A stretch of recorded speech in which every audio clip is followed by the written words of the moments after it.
People have been led to believe that politics don't impact their health, but the opposite is true.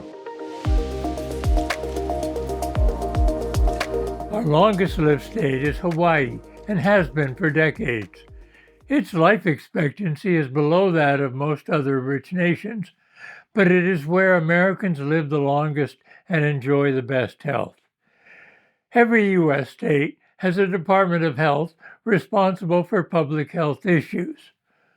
What does Hawaii's Department of Health say about being healthy?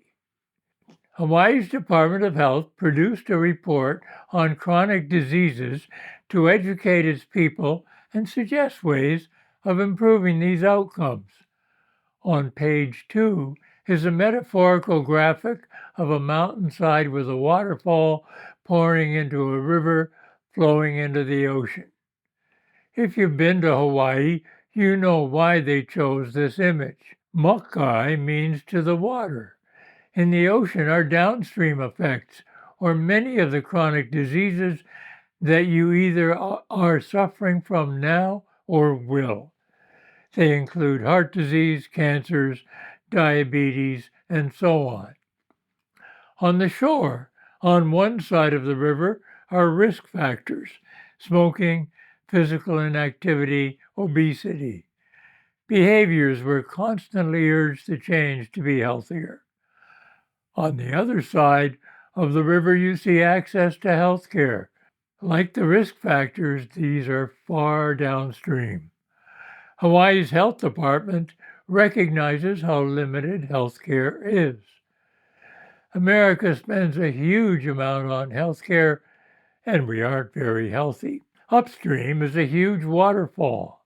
On both sides of the waterfall are what are now called the social determinants of health: racism, poverty, pollution, occupation, education, and income, among others. Addressing these critical factors will be our greatest challenge to improving health. Climbing up a waterfall is a very apt metaphor.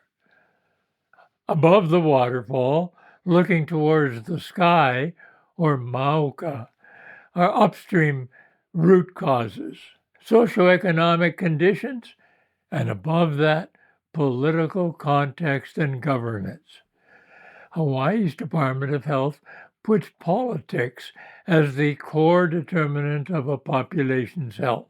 What is political context and governance, or politics, all about? Politics means having the power to decide who gets what, when, and how. Power in America is disproportionately vested in a single person, the President of the United States. Current political actions, increasing inequality, will raise mortality, leading to worse health and shorter lives. Please like and subscribe. Next, we return to what Americans think matters most, namely health care, to see what part of medical care is best.